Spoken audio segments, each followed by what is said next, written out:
Welcome in to the weigh-in. We are presented by FanDuel. I'm your host today, Brendan Glasheen, joined by Action Network senior writer, editor Sean Zerillo, also former MMA fighter, Action MMA analyst Billy Ward. We're breaking down the biggest fights of UFC 289. We'll be dishing out best bets as well. We've got tons to get to in the program. All goes down this weekend at the Rogers Arena in Vancouver. The blockbuster event gets underway at 6:30 Eastern with the prelims at 8 and then the main card at 10 Eastern on pay-per-view. So schedule your lives accordingly to get to that scheduled programming. The weigh-in, again, is sponsored by our friends at FanDuel. And FanDuel has an exclusive no-sweat first bet offer that you can get involved with. Get up to $2,500 back in bonus bets when you make your first bet.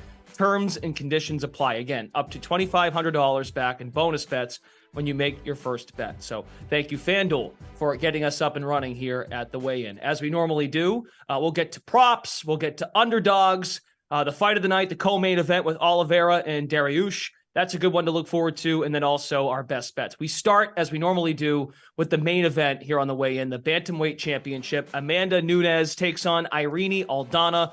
Aldana plus 260 at FanDuel. Nunes, the favorite, at minus 340. I'll go to Sean Zerillo first. When we have a significant favorite, folks might be wondering, okay, how do I bet this without having to lay so much juice if the favorite indeed has an edge? But you actually do like the underdog this weekend. Yeah, I'm taking a shot on Irene Aldana. Pre-fight, I'd bet it's small, down to about plus 250. But as you said, schedule your life around this. This may be a good live betting opportunity here in Irene Aldana. Amanda Nunes in her career after the first round, just 7-4. And if Irene Aldana makes that 7-5 on Saturday, that kind of changes how we view Amanda Nunes' legacy. She's been dominant in the first round, finished a ton of opponents, but when the fight extends a little bit, she hasn't finished an opponent past the 8-minute mark in her entire career. So definitely some cardio concerns on that end. Her power tends to wane as her fights drag on. I think she can still justify her favoritism, even in a longer fight, if she's able to grapple successfully. Landed 6 takedowns in her last fight. We've seen Irene Aldana get put on bottom and controlled in the past. So there's a potential that Nunes, even if she tires, is able to land takedowns, consolidate position, and control Aldana down the stretch and take a wide decision, as she did against Jessica Pena. But if Aldana is able to deny those takedowns, she's able to make Amanda Nunes work as the fight goes on. I think she's the better technical striker, maybe not with the kicks, but in terms of boxing in the pocket, I think she has the better technique, the better hands. Nunes obviously hits harder, but as I said, after that first round, I think that power dissipates. So in a longer fight, I think Irene Aldana can make this one very competitive if she's able to deny those takedowns. And if she continually denies takedowns, it's just going to tire Nunes out more. So Irene Aldana plus 250 would also look to lie better after the first round, after the second and third rounds. If you want to bet Amanda Nunes, I'd take a look at a round 1 prop, around plus 300. Wouldn't even touch her inside the distance prop. I'd go round 1 on Nunes. I'd look at a same game parlay with Nunes and the other under 1.5 rounds. But that's the only way I'd bet Amanda if you want to play the champion. Otherwise, I think you look for the dog, and you look for the dog at better prices during the fight. Billy Ward over at actionnetwork.com. When you finish watching the show, you can check out his UFC luck ratings. Very, very similar to what we do here at Action during the football season. Billy breaks it down. He evaluates the lines. If you think the line is fair, someone's overvalued, fighter's undervalued, etc. So Billy, you come to find out with the way the lines and the way these two fighters are priced, that it's awfully fairly valued. So if you had to go in a direction, or at least explain to us why you might not have a clear direction, how you're breaking this one down. Yeah, Sean made a lot of the good points about why it's, one fighter's got a little bit of an edge early, one's a little bit better late. It's just a tricky one, because if we knew that this was prime Amanda Nunes, she'd be minus 500, minus 600, even longer. But we don't really know that anymore. She looked kind of disinterested in the first fight against Juliana Pena, came back strong, but that was a revenge match. It was a little more personal. They had the Ultimate Fighter leading into that one. This time, she's left her training camp at American Top Team. Not a great sign. You don't really have anyone there to push you anymore when you're running your own team. So I don't love that. But at the same time, she's the best female fighter ever. Like, pretty undisputably. So against a fighter like Irene Aldana, only a 2-fight winning streak. Skill for skill, Amanda Nunes should be a huge favorite here. I see Sean's point about the late stoppage and the live angle. I do like that a little bit. I will say, though, it really could have been a late stoppage in Nunes' last fight against Pena.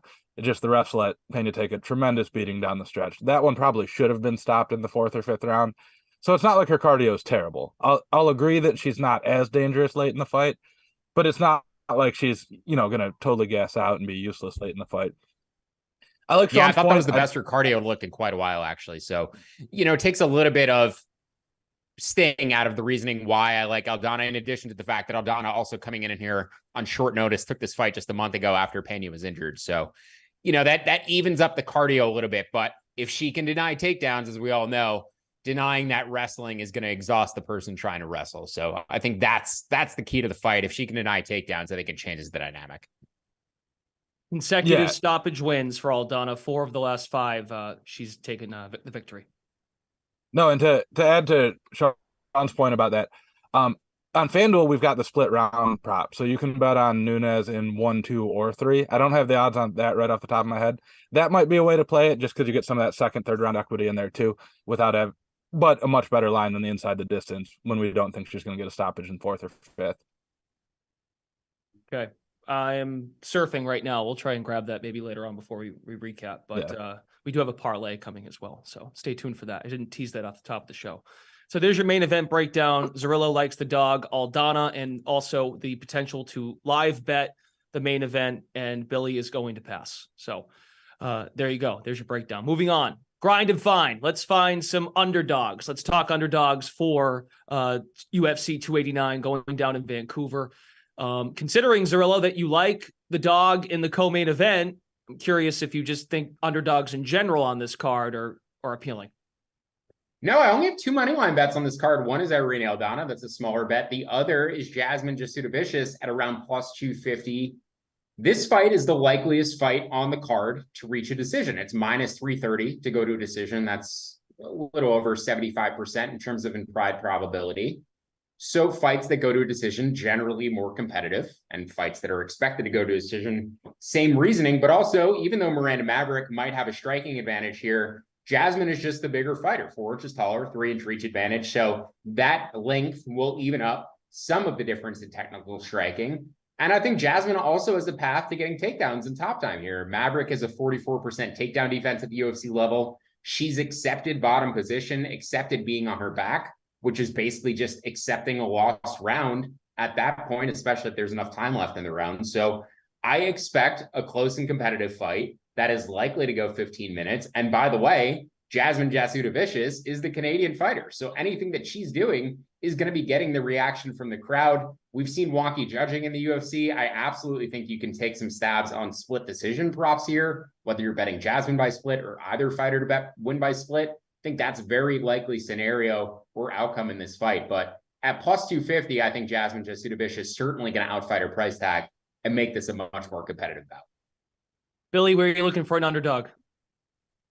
Yeah, love that pick by Zerillo. Anytime it's going to the judges, if there's a line that lopsided, you definitely want to be holding the underdog ticket. So, regardless of any technical breakdown of the fight, that's definitely the sharper side there.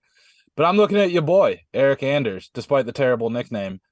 Slight underdog here. I've got him at plus 114. He's fighting Marc-Andre Barriault, who is a Canadian fighter. So we're going to have to go against the home cooking here.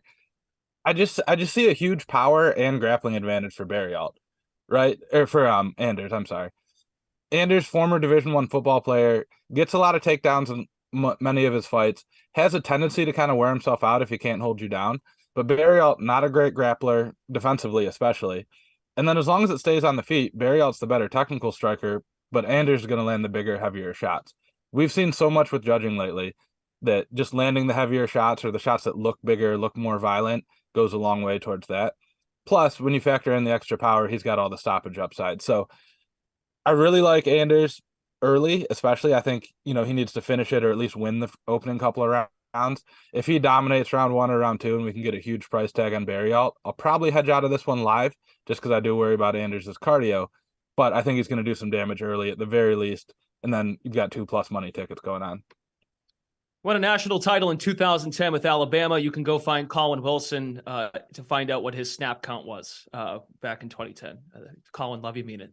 College football season is nearing. So Colin probably does have that somewhere handy. Eric Anders, aka your boy, is Billy Ward's pick. Okay, the co-main event. Moving on, Charles Oliveira and Dariush. This is a good one. This is a great fight going on, of course, right before the main event. This is the co-main event. Again, pay-per-view.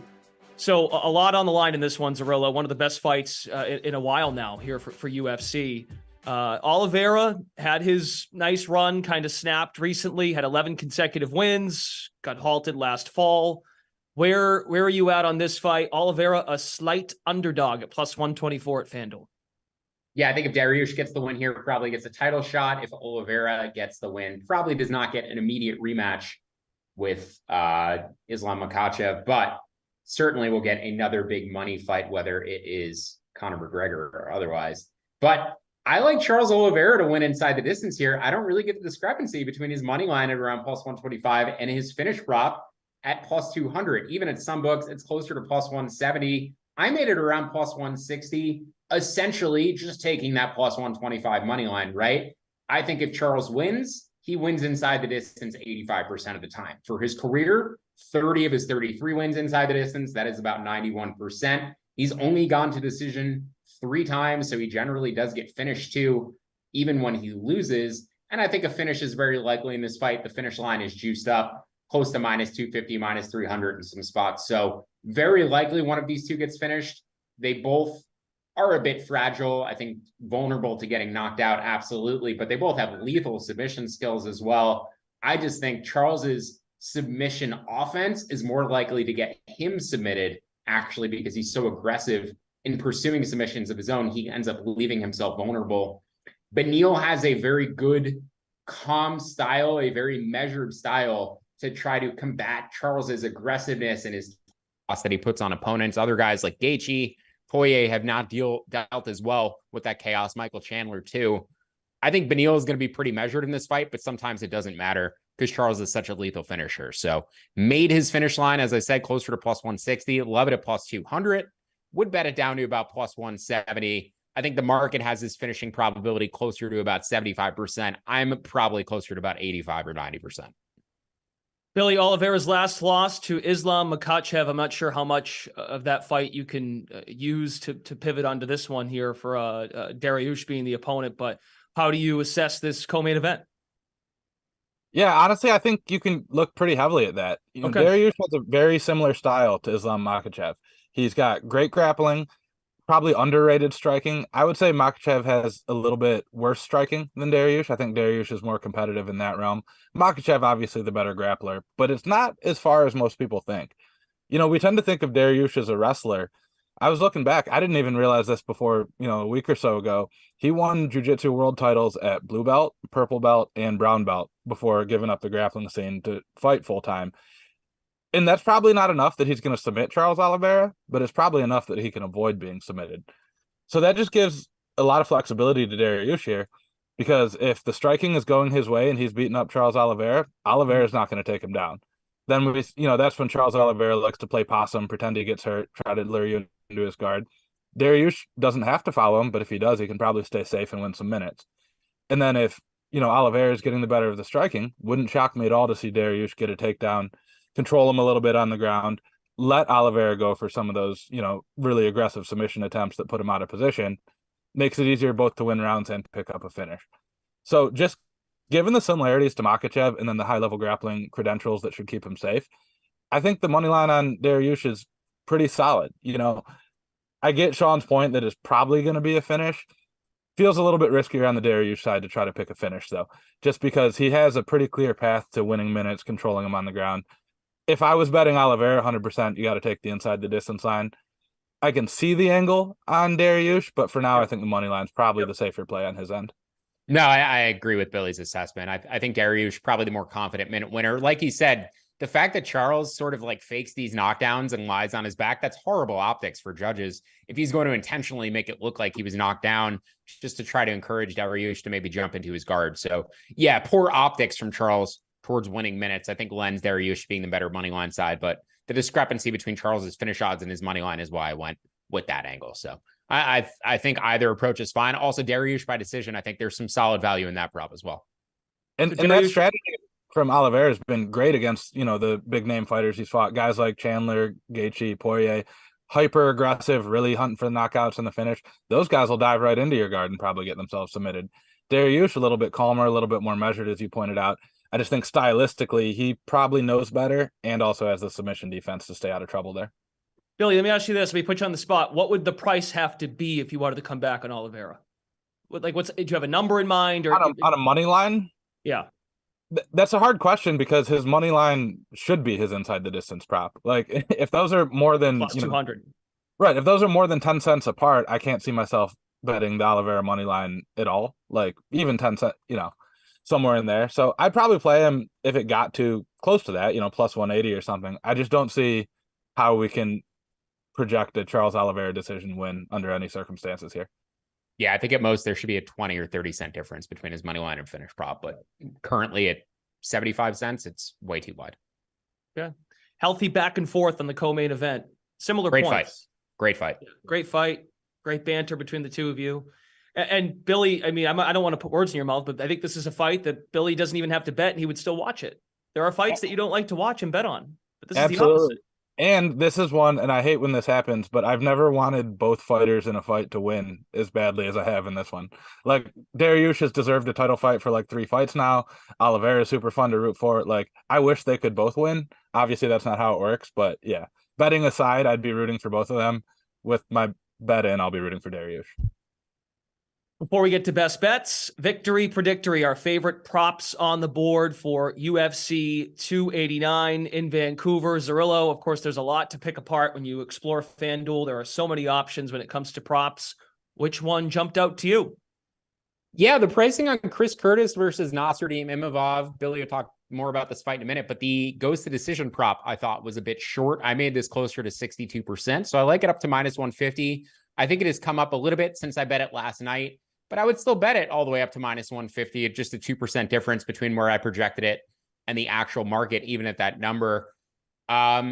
Chris Curtis, Imavov, you look at their career marks, their finish rates. Curtis, about 50% of his fights end inside the distance. Imavov, closer to 60%. So based on that math, you would not think that this is a bet that you'd be placing. But based on the stylistics of the matchup, I think we get a relatively low tempo kickboxing, boxing match where Chris Curtis, who generally has success boxing in the pocket against opponents, probably is going to have trouble finding that direct pocket where he's going to be able to rip the body, land to Imavov on the head, especially early. I think Imavov has more success early in this fight. We've seen Chris Curtis drop early minutes, but then he builds as his fights go. So Curtis live after round 1, I think, is a solid angle, just because Imavov tends to tire out a bit down the stretch, more so in 5-round fights, but certainly in 3-round fights as well. I think Curtis could steal rounds 2 and round 3. So if his price floats out closer to plus 200, plus 250 after round 1, would consider jumping in on Curtis live.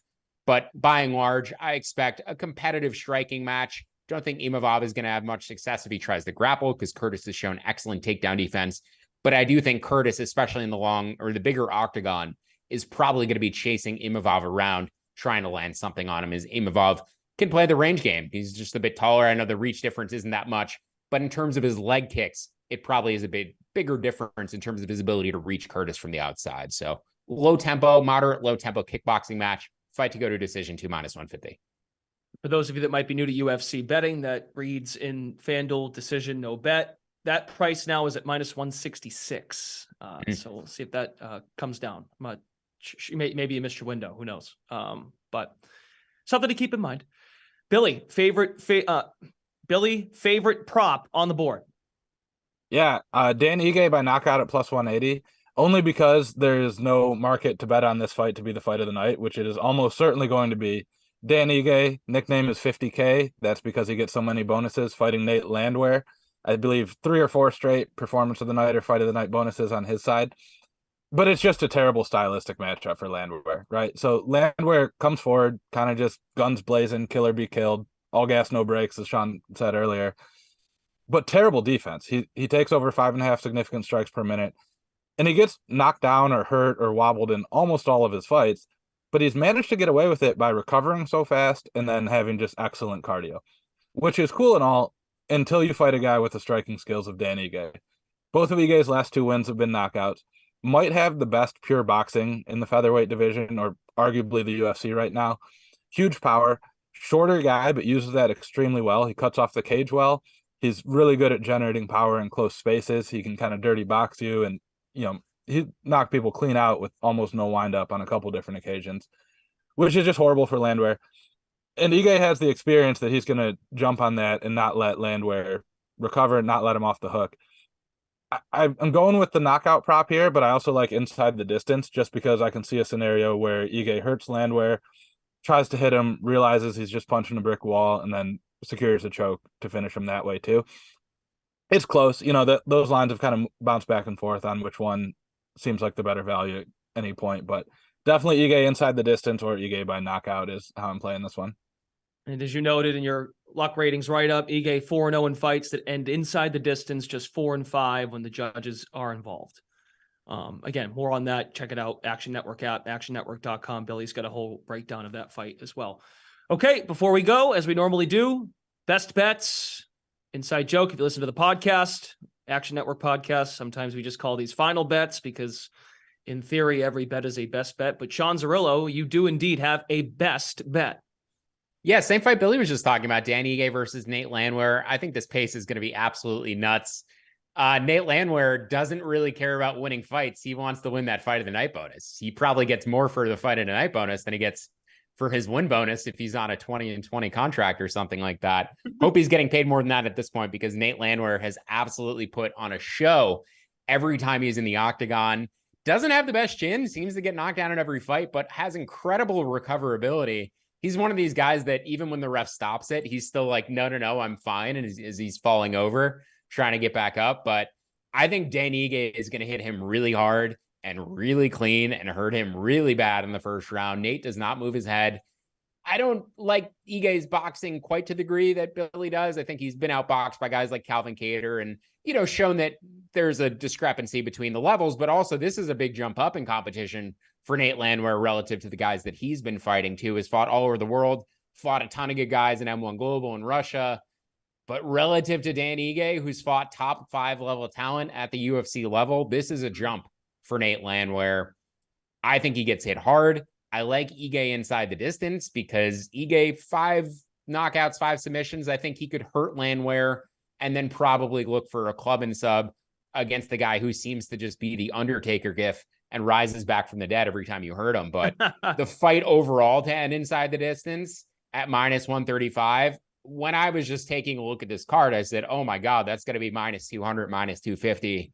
Was shocked it was minus 135 earlier in the week. Said, what am I missing? Sat here, thought about it, decided to just take the plunge. Yes, it's very possible. Ige's very durable. It's possible that this fight goes to a decision. Ige never been knocked out, but Landwehr has some really good submission skills too. And if this fight is at the pace that I expect it to be, and Ige maybe tires down the stretch, I could see Nate slapping on a front choker on him or something like that. So given the pace, given the tempo, given the chaos that this fight should take place at, I have to bet the under, the fight to end inside the distance here. Again, another one I like up to about minus 150, like that Curtis prop. But just don't blame me if you're screaming at your TV for 15 minutes begging for one of them to finish, because it's a very likely scenario with Ige's durability and Nate's zombiness. It's just the pace is going to be everything you would want to justify an under. I think if this bet doesn't hit, you should have to impersonate the Undertaker gif and publish it to the public. Yeah, there's going to be like 4 knockdowns in this fight and it's going to go 15 minutes. But you know what? That's just part of the game. Sometimes you have to bet on the tempo. You can't trust. He didn't say yes and he didn't say no, Billy. Notice that? I should probably film myself for the entire fight, just like sweating out and me personally screaming at the TV for Dan Ige to finish. By the way, I should mention also Ige to win in round 1, I think is a solid prop as well. When Nate gets hit, it's typically early. That first big shot that lands is usually what puts him down. But once he recovers, it's like that's what wakes him up, right? And then the pace picks up from there. So Ige round 1, Landwehr live after round 1, I think are solid angles as well. Round 1, Ige to win. Round 1 plus 320 at FanDuel. And if Zerillo does do that, that is not pay-per-view or subscription based. So it's free. Billy, fighter we've already talked about, Chris Curtis, as Zerillo kind of teed you up for this one. You like Curtis on the money line? I do. I agree with Sean. I think this one's likelier to go to a decision just because it should be a pure striking match, right? Chris Curtis never attempted to take down inside the octagon. Chris Curtis also never been knocked out or taken down inside the octagon. He is hell-bent on making these striking fights one way or the other, and he's fought some tough grapplers, certainly guys who are more persistent grapplers than Nassourdine Imavov. So we'll get that out of the way. When there's no risk of ground and pound, no risk of submissions, one less thing to worry about in terms of it ending early, but also I think that favors Chris Curtis. He strikes a little bit more than one extra significant strike per minute relative to Imavov, which is always good for the judges. But he's also the harder hitter. Imavov has no knockdowns inside the UFC. Curtis has won 3 of his 4 fights by knockout. So we've got what should be a pure striking fight. One guy throws both more volume and has more power. And you're telling me that guy's the underdog at plus 125 or so? Seems pretty obvious to me. I get the points about the range, but I love betting on these guys who are shorter but have longer reaches, which is the case with Curtis. You can pack on a little bit more muscle and still make the weight thanks to being shorter, but you don't suffer the penalties of having a guy with a longer arm length. He probably will eat some leg kicks trying to chase Imavov around the cage. That's a really good call from Sean. But we know these judges don't understand that leg kicks matter, which is horrible because it's like the worst thing that can happen to you while you're fighting is to get your leg blasted off. But judges don't ever seem to really recognize that. So if it does go to a decision, I just like the optics, the power, and the volume from Curtis. And I think if either of them are to get a knockout, it's almost certainly going to be Curtis. So got the stoppage upside. Think he's the better minute winner. Pretty easy pick at plus money. Yeah, it's going to be Curtis body shots against Imavov leg kicks. That's going to be the big judging optic mystery of this fight. And I think the body shot should weigh a little bit better. And that price good or will is a different question because a lot of times the judges are not really good at determining what actually matters. But fortunately, neither of them are Canadian, I don't think. Or is Imavov? He's French, right? Imavov is French, and I believe he trains in Canada, but he might train in Vancouver, so it's different province. We'll see if he gets the home cooking because that might annoy me a little bit here on this bet. But I think Curtis has a shot at getting it done early, but probably will win the decision just on volume if not. And you're getting a better price right now, plus 138, Chris Curtis on the money line at FanDuel. I buried the lead. We are also giving out a parlay for UFC 289. Let's show the people the parlay at home. Who would like to go first? It's everything we've talked about, so there's no surprises here, but who would like to explain? Well, I'll let each of you weigh in. Zerillo, we got Ige going inside the distance, Curtis, Imavov, that fight going to the decision, and then Dvorak at minus 280. Yeah, David Dvorak, the one that we didn't talk about. I think we gave pretty clear thoughts on the Curtis Imavov fight, the Danny Ige, Nate Landwehr fight. But David Dvorak lost a fairly clean decision in his last fight to Manel Kape, but before that had a basically 50-50 judge's decision with Mateus Nicolau, who is firmly entrenched inside the top 15 in the flyweight division. I think David Dvorak is a justifiable top 15 flyweight at the UFC level, taking a short notice opponent here, short notice debutant in Steven Erceg. And generally speaking, these short notice debutants do not have a lot of success in their debuts. So unless Erceg is able to get a first round submission, I think Dvorak eventually takes over significantly on minute winning. He should be the much cleaner striker. Could be a scramble fest early, and there may be some hairy moments, but I think the minute winning, the cardio, the skill level of Dvorak, justifiable favorite, maybe not as a straight bet for me, but in terms of getting a third leg of a parlay, I think he's a relatively safe favorite. You got a thought, Billy, on Dvorak? Only thing to add on that, agree with Sean. It's a lot of juice to pay for a straight bet. Great parlay piece. Erceg also trains out of Australia and took this fight on less than a week notice, which means he had to go from Australia to Vancouver to do it. That's just a much harder situation than when the UFC's in the Apex and they grab whatever guy at Extreme Couture down the road to make a short notice debut. That's a lot easier to do than fly halfway across the country, make the weight, fight a tough guy. Just a lot that can go wrong here. So excellent parlay piece, a little bit juicy for a straight bet. Dvorak live after round one as well. If the line gets closer, if it gets to like minus 150 after round one, if Erceg wins round one, that long flight, that short notice thing, that's when it's really going to come into play as rounds 2 and 3. Tough weight cut, not a full camp, just kind of everything working against him there. Yeah. Dvorak round 2, round 3 props too. That would be my automatic look based on that kind of angle. Okay, let's recap the picks, the weigh-in picks from Billy Ward and Sean Zerillo. So again, for the main event, you can see up here Aldana on the money line. Zerillo's into it. Billy's going to pass on the main event this week. There are your underdogs, co-main, Oliveira, Dariush. You got Oliveira inside the distance. Billy's taking Dariush on the money line. Props, Curtis, Imavov. This is part of the parlay. Goes to a decision. Ige, KO, plus 180. And our best bets, Chris Curtis on the money line, and then the Ige fight to end inside the distance. Gents, enjoy it. Thanks for making the time. Sean Zerillo, Billy Ward, find both of these guys in the Action app. They track all of their picks each and every week for UFC fights. I'm Brendan Glasheen. Folks, FanDuel, thanks for FanDuel sponsoring the show. As always, FanDuel has an exclusive no-sweat first bet offer available now. Get up to $2,500, $2,500 back in bonus bets when you make your first bet. Terms and conditions apply.